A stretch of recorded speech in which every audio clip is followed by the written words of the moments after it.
Greetings, pod fans. It's day 4 of Pod Fajita, and today I want to talk about video games. Yesterday he plays the video games, today he wants to talk about the video games? What is this, the Gamer Zone? Yes, welcome to the Gamer Zone. So Elden Ring is fairly popular at the moment, and I do want to talk about my experience with Elden Ring and how much, the difficulty makes it better for me. At some stage. But today I want to talk about the games that I've played over the past year or so, which are a bit more casual and have taken up a lot of my life. I think casual games are now one of my favorite genres. And what do I mean by a casual game? Well, the first game on our list is the Pathless, and I think it explains it pretty well. So you play as an archer who has come to an island as the last of their clan to stop the evil spirits or whatever. You make friends with a bird when you arrive, and you just kind of zoom around the island and bring peace. Sounds like there would be a lot of fighting and a lot of killing and, lots of But no, there are boss battles, but I put them more on a level of they're puzzles to solve rather than an actual fight. So if there's no real fighting, why are you an archer? Why do you have a bow? What's the point of it?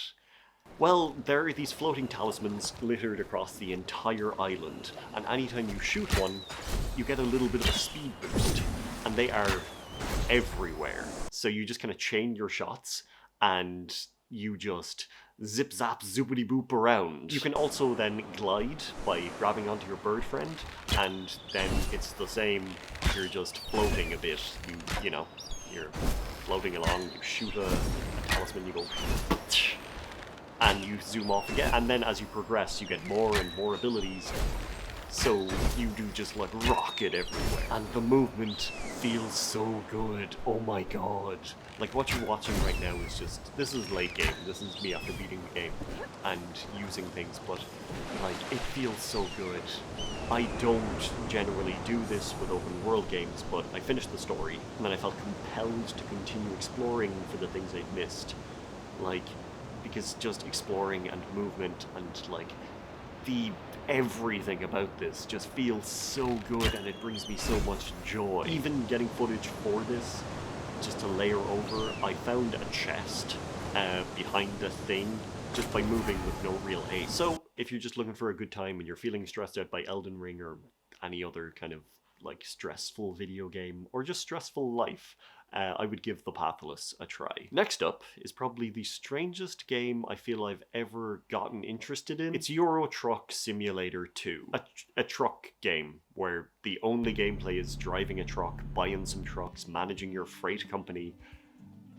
You're driving a truck. I don't even care about trucks in real life. I bought this game as a bit of a joke because myself and my friends wanted to do a big trucking race across Europe, and while preparing for that and just kind of learning the game, I fell in love with it, and I played so much. I have thousands of virtual miles driven, just moving things from A to B. I really don't know what else to say about this. You just put on some country music, drive your truck, and move things from point A to point B, and it just makes my brain happy. Next on the list is Spiritfarer. Charon, who you might know as the boatman from Greek mythology who brings spirits to the underworld, has decided to retire and go to the afterlife himself. So who does this spooky skeletal legend decide should be his successor? It's a little girl named Stella and her cat Dandelion.